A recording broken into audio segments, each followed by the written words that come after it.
It is the start of a new era in cricket.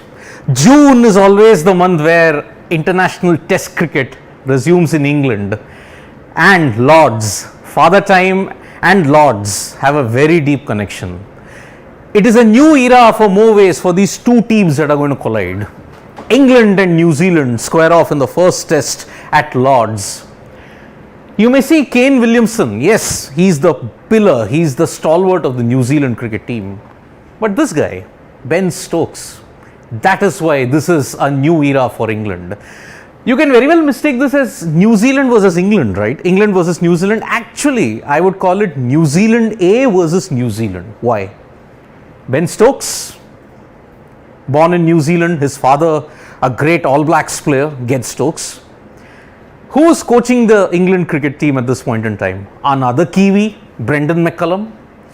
So, mission red ball reset begins under the new captaincy of Ben Stokes.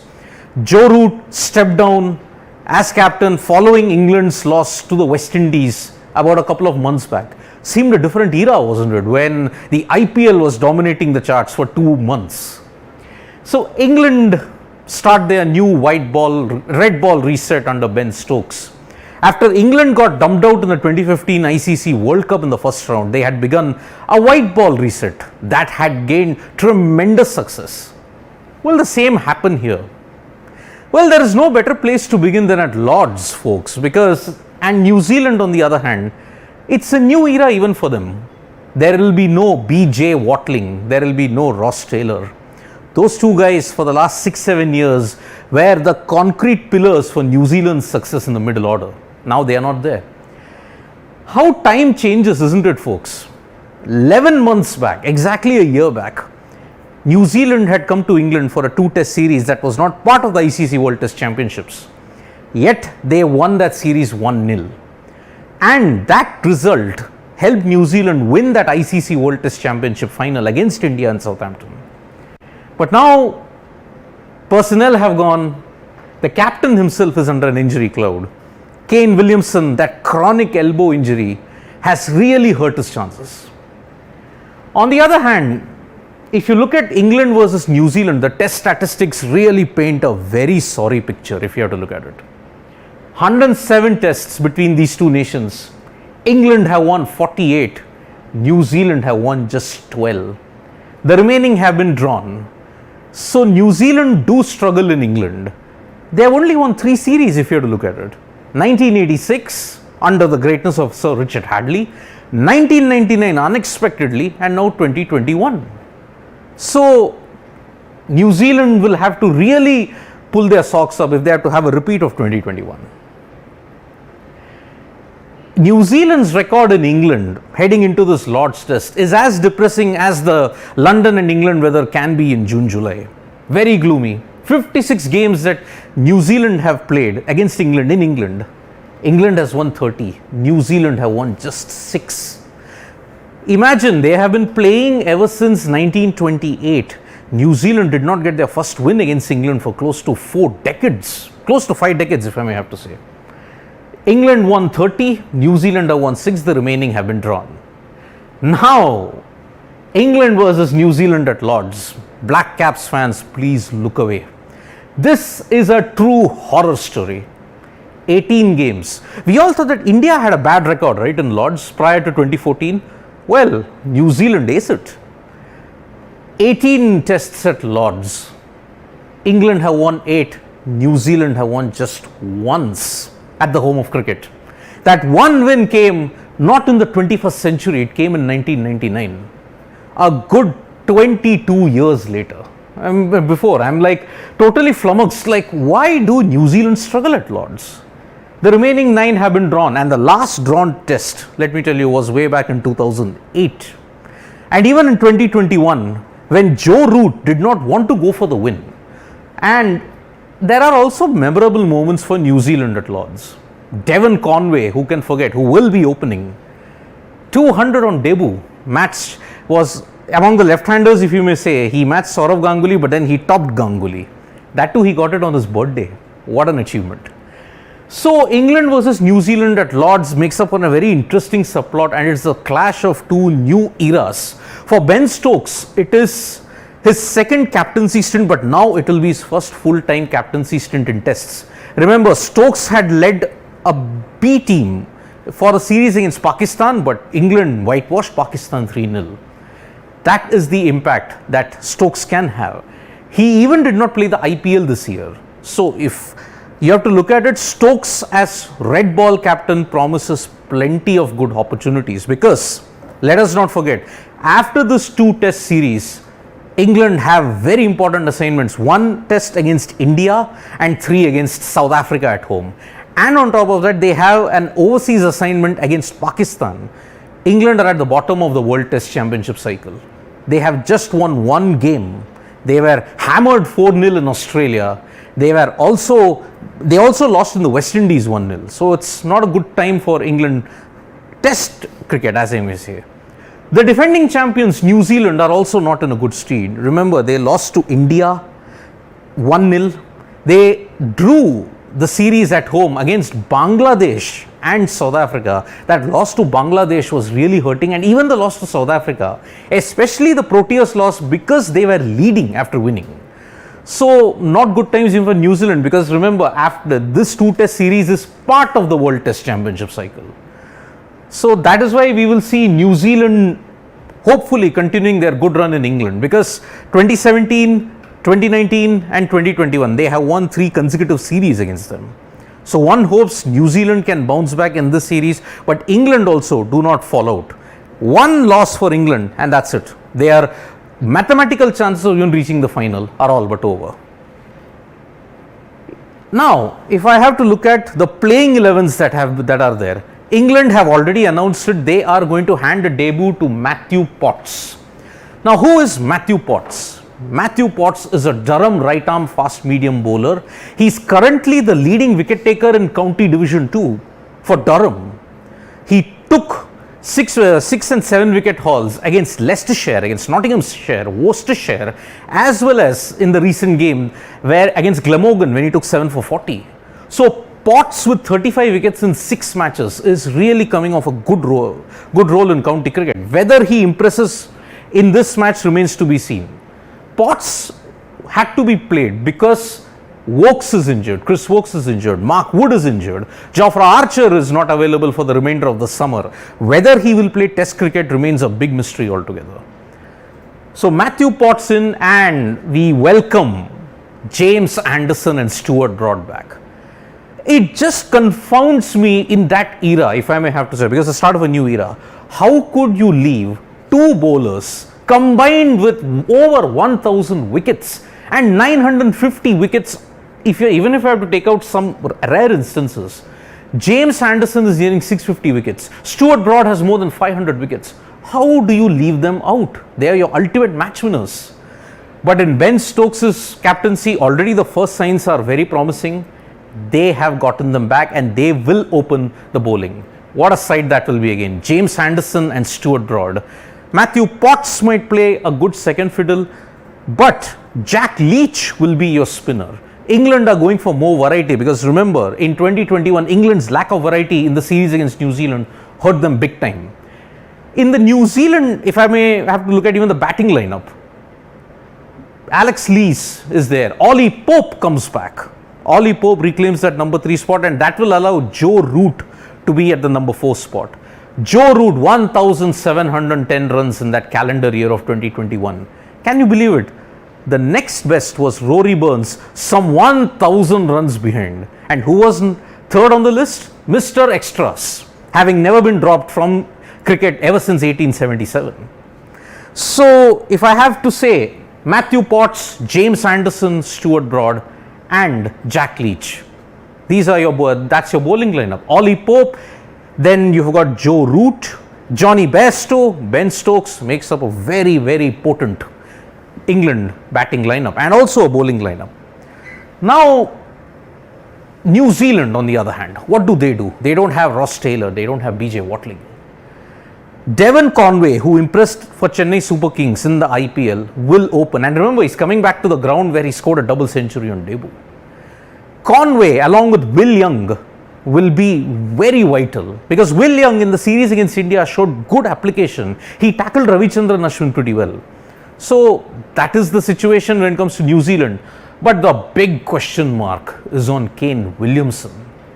That elbow injury has not made Kane able, I may have to add. For Sunrisers Hyderabad, he had a very torrid time, struggled with the bat. With the captaincy, he was inconsistent. That chronic elbow injury has potentially robbed Kane Williamson of his best years. But one praise that at the international level, that Kane comes back, because again, it's Kane versus Joe Root, the two in that quartet of brilliant batsmen, or if I may say the quintuple of batsmen, because Babar Azam is also in that list.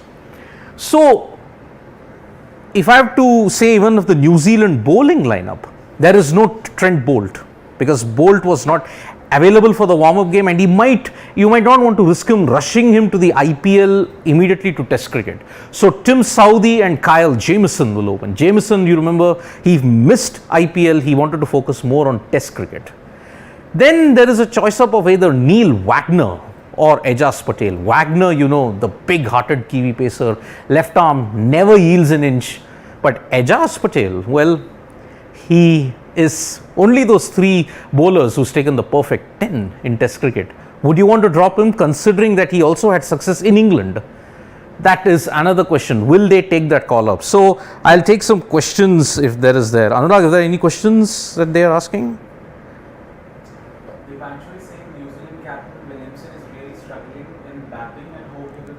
Dipanshu, that is also my prayer, because if Williamson is on song and if he really bats well, there is no greater sight in cricket, let me tell you.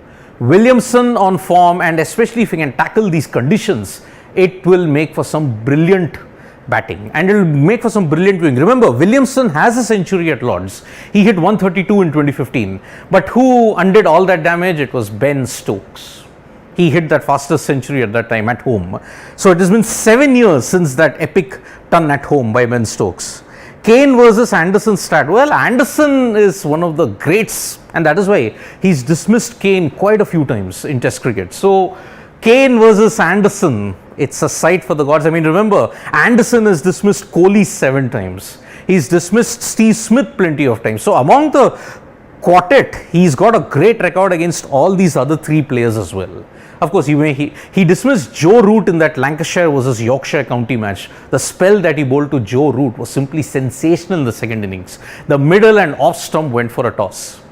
Watch that. If you don't believe me in the brilliance of Anderson, watch that. If New Zealand wins, well, the toss, why not Malan is playing? Because his performance in the Ashes was good. Nitesh Sahu, well, David Malan, it's a very strange case. Yes, Malan was one of the players who really had some decent success, if I may have to look at it. But his consistency has not been on par. And ever since he attained the #1 status as a T20I batter, he's not been the same. So there is a very confounding situation when it comes to David Malan. I just hope that the England selectors and the England red ball team is now stayed steady, because there has been too much of chopping and changing. But they have also not been helped by a very, very poor opening combo, if I may have to say. Then New Zealand batting lineup is very strong. Yes, New Zealand batting, if they all click, they are in good form. So yes, it's going to be a really, if New Zealand wins 3-0, will they remain in World Test? Netra Bapardekar is saying, this is a 2-test series, if I am not mistaken. It's a 2-test series, and if New Zealand win, they remain in contention. But then again, they have series against Sri Lanka and Pakistan. Pakistan is away, Sri Lanka is at home. So they will have to ensure that New Zealand will have to ensure that they don't lose the series. But England can very well play the spoil sport. So we are just about ready for the toss that has happened, and I will just tell you what is the update when it comes to the toss. Well, New Zealand have chosen to bat. That's a good decision, considering that the pitch at Lord's does do something in the initial stages, but then it flattens out. Lord's traditionally tends to flatten out into a brilliant batting deck. And you have to remember, when India won in Lord's in 2021, they batted first. Overcast conditions or no overcast conditions, KL Rahul's century ensured that they had a great platform. So bat first at Lord's, that's the first good thing that has happened. Kane Williamson and toss as well, they are a match made in heaven indeed. So And if I have to say, Williamson heads into this test very low on confidence, the injury, but he clarified in that in the press conference yesterday that his elbow injury is better. One hopes that he gets back to his best. But even in that warm-up game that New Zealand had against the county combined 11, he was out for 0. They were totally dismantled. 19 for 6 they were, and they lost that warm-up game.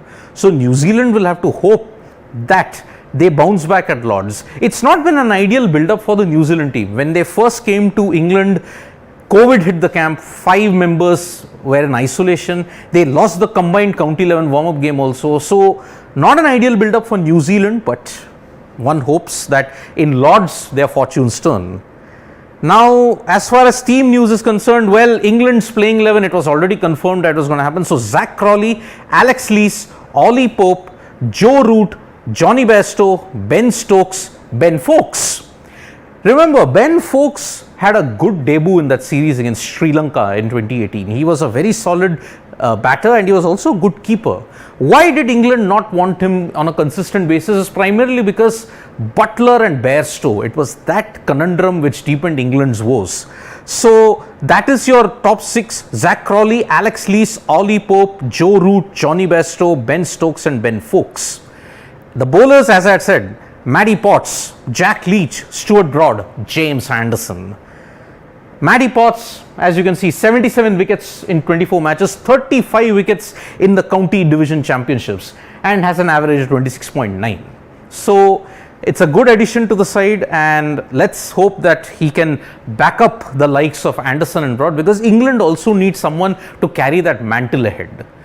The debate over county cricket and its standards, that's for some another day, because there has been questions raised on the quality of county cricket in England. So we are just waiting for the New Zealand team, but I think it will be very much on the lines that I had said. Devon Conway, and the New Zealand 11 is also here. So Tom Latham, Will Young, that's the opening combination that will have left and right, which will be great.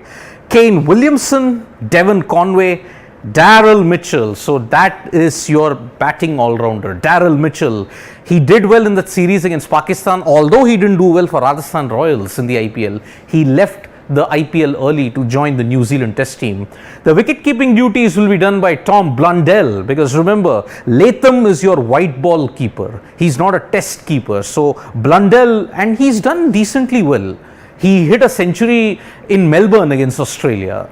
Not many Kiwis do that.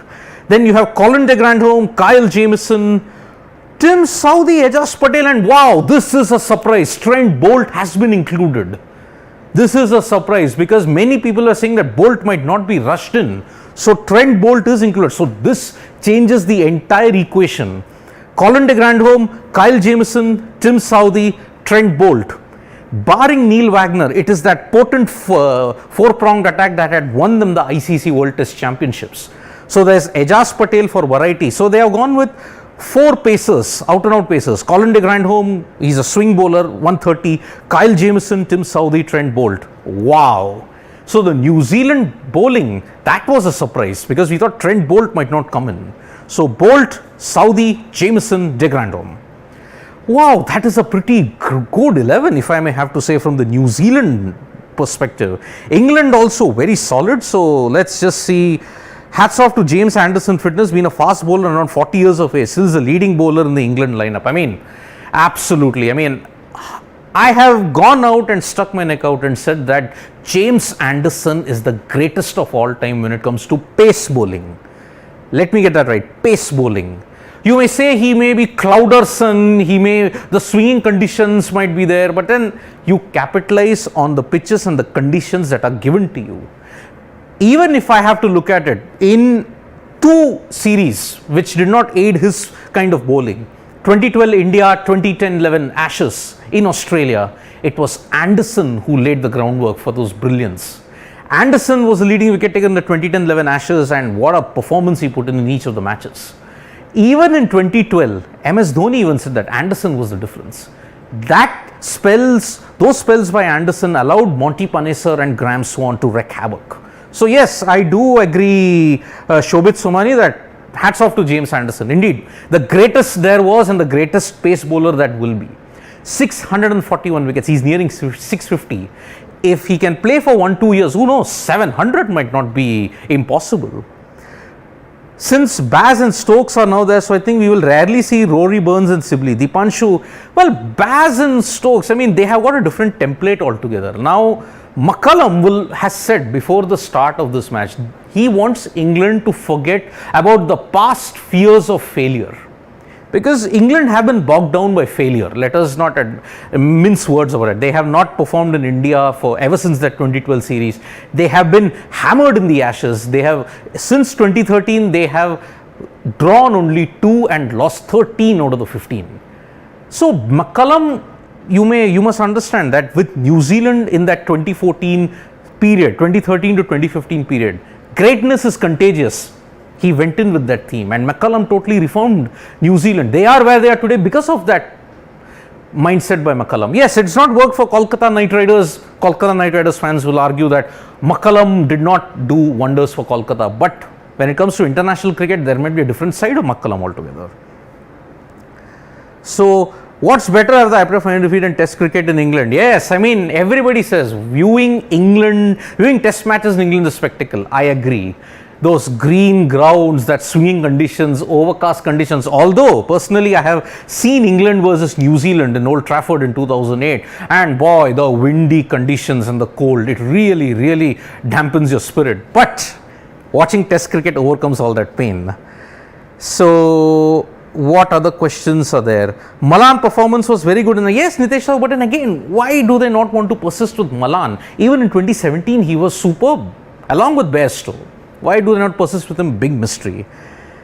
Can Anderson break record of the highest wicket taker in Test? Phoenix? That. My honest answer will be no. He needs to play at least 3-4 years, play about 15 Tests every year. And on top of that, he has to take about 10 wickets. An average of 20 to 25 wickets he needs to take per year. Not 20 to 25, 35 to 40. Per year for a pace bowler at the age of 42, who may go on to 45. Very difficult. Anderson's pace might be about 130, 135. Swinging conditions, he can try 700, but as far as 800 is concerned, I don't think that's happening. Yes, any other questions which our esteemed producers would want to ask? Is Neil Wagner injured? Shashank Pandey saying, although there's no reason to extend from the 11. Neil Wagner, how do you fault that guy? Any condition runs in 100. I mean, he just puts in not 100%, 200%. Remember, he won that Test in Pakistan at Bay Oval with 2 broken toes. He bowled 26 overs with that pain, gave them the win. And in that World Test Championship cycle, he got crucial wickets. Remember, Jadeja in that second innings, angling across, hostile bowling. When the pitch becomes flat, what do? Get Neil Wagner in. He's a working.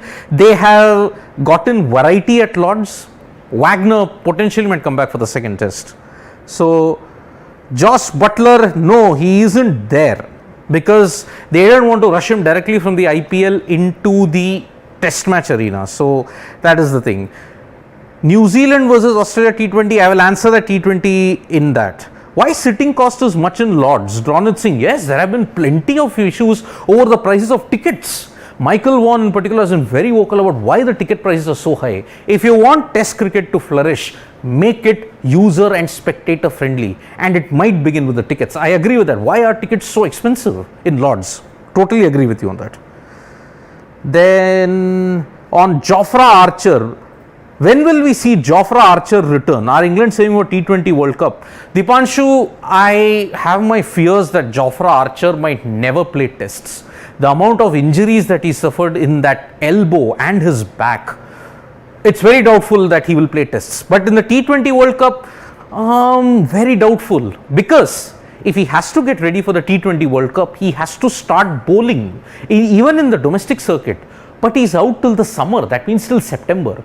I don't think he will be available for the T20 World Cup unless he recovers quickly. So that is the thing. And any other question? As New Zealand jeetega, Banaja Tripathi saying, well, we hope so. I would always want New Zealand to win against England because, as I had mentioned, 48 times New Zealand have just won 12. I would want that record to improve for New Zealand, get to potentially 14, England still with 48, because remember, England and New Zealand rarely play 4 tests or 5 tests. The last time they played a 4-test series was way back in 1999 and also in 2004. 2004 was 3 tests, but they got hammered. 1999 they won 2-1. So they only play 2 tests, at the max 3 tests. So bridging that gap will take a lot of time. So yes, it begins now with New Zealand winning. So one hopes that they win. And Jofra Archer, is Saudi relevant now? Sridhar Deshpande, why do you ask Saudi is relevant? Of course he is. See, don't get swayed by Saudi's T20 performances. Yes, he gets hit around. He's not the death bowler that he used to be in the 2010 to 14 period. But understand one thing, Tim Saudi as a test bowler is simply magnificent. Bolt and Saudi, if I have to look at, they are one of the greatest opening bowling combinations in the world, period. In any condition, they have shown their worth. Right from their under 19 days in 2008 till now, they have formed a potent combination. Saudi is relevant, and especially in Lords, he's got an excellent record there. Bolt also, he's taken a 5-wicket haul there. So Bolt and Saudi, why not? He's very, very relevant. What about Conway stats? Devon Conway, our Chennai Super Kings Maplai, of course. 200 he made on debut. It was at this very venue. He is going to be a star, and in the aftermath of Ross Taylor's retirement, you will need somebody to shore up that top and middle order. Devon Conway is your man. Already having an average of 50 plus in all 3 formats. Kudos to Devon Conway. And of course, another one of the South African imports doing well in New Zealand. How is the pitch green? Will Serena Ozzy, will Anderson have an impact on the game? Well, Anderson has got over 100 wickets in Lords. And I don't, as I said, all those terms that pigeonhole Anderson as just a one-trick pony, I am sorry. He is not that. Anderson has got an excellent record outside of the conditions. Yes, he may have not gotten 5-wicket hauls to show or a 10-wicket haul to show, but he's got impact. Proof, 2012 India, 2010-11 Ashes, even in New Zealand, even in the West Indies, even in South Africa, he's got a decent record. Check that out. At what position will Conway bat? Should he open or should he be in the middle order? Well, according to the team sheets that are there, Conway will bat at 4. Will Young and Tom Latham will be your openers. So that is the way how it is going about it. Although it might, you can swap him, Conway coming, opening the batting, because it still maintains a left-right combo. But otherwise, I would go with the same combination, Conway at 4. That's how given in the team sheet. So what makes Trent Bolt so special? Accuracy, late swing, and persistent accuracy. Without those 3 attributes, Trent Bolt would not be special. Look at Mitchell Johnson, for example. He relied on pace and bounce, but sometimes he would go awry. That's why the Barmy Army gave him that song. He bowls to the left, he bowls to the right. With Bolt, he doesn't bowl to the left, he doesn't bowl to the right. He just keeps it in that channel and he gets late swing. That's what makes Bolt so special, especially in tests. So, does England have enough penetration in the middle overs with Potts and Leach after opening by Broad and Anderson? New Zealand have Grandholm and Jameson, which was on static mango? Yes.